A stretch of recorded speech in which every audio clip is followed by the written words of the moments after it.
Hey guys and gals, I want to bring up two important points as a way of maximizing performance, maximizing recovery after a race or a workout that are sometimes overlooked but can go a long way towards really benefiting in a way that can also sustain peak fitness, which only lasts for a certain period of time. So before I do that, make sure you subscribe to this channel. I've got 300 videos plus for free at your disposal if you're a runner or a coach that you can use, whether you're training with middle distance runners or coaching them, distance runners up to the marathon.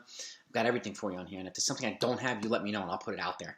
And if you enjoy the content, please hit the like button and share it with other runners and coaches. I want to spread this to as many people as possible, and I'm going to continue to put out videos. But today I want to talk about this particular thing, maximizing recovery and sustaining peak fitness, because it is important. There are two things that I just want to point out.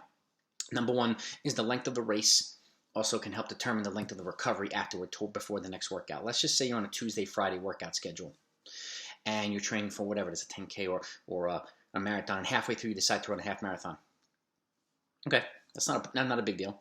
But what happens is the longer the race is, the more recovery days that you might want to consider tacking on the back end of it. So instead of a Tuesday, Friday, especially if you run really well in a half marathon, and anything that takes a little bit more out of you, anything you run really well that you haven't run yet, as if it's a big PB, it takes more out of you than you expect. So don't hesitate to skip that Tuesday workout and push it back to Thursday the following week. And I've over 2 decades coaching experience, I've noticed that the shorter, faster workouts tend to be a little bit better for the legs and more forgiving, and also a better way of getting the zip back into the legs after a half marathon than the other longer stuff is. So don't hesitate to do that. And what you can do is you can punch it back to Thursday, just as an example, and then just do your regular long run or whatever on Saturday instead of having 2 hard workouts. Just make the main one Thursday, but a short, it's like a speed fart, like whether it's whatever, 1 minute hard, 1 minute easy, or something like that. That's a really good way of maximizing recovery after a longer race. And whether it's a 5K or 10K or the race is shorter, then obviously you can stay on a different, or stay on the same schedule of a Tuesday, Friday, which I wanted to pivot to now. So let's just say you're on a Tuesday, Friday, but you run a huge PB in the 3K or the 5K that weekend.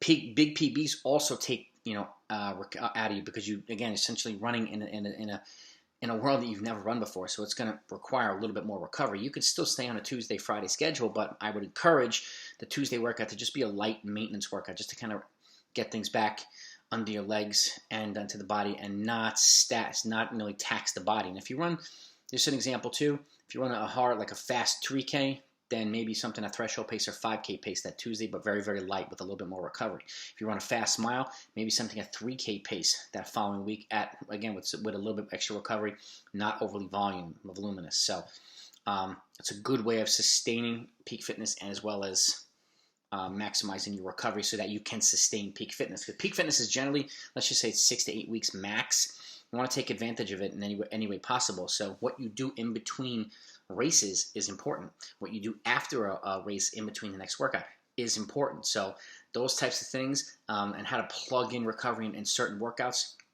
are really important, and yet they're overlooked quite a bit. I have more stuff into this. If you look at my fully detailed training programs, you'll kind of see in a marathon training program, if you do a half marathon halfway through, you'll see the next workout is essentially a shorter, faster workout to kind of set you back so that you can continue to do some longer stuff. So just as an example, again, if you have questions, don't hesitate to put them in the comments. You can reach out to me directly at blackbeltrunningcoach@gmail.com. I hope you found this helpful, and I'll keep it coming, guys. Have a great week. Talk to you next time.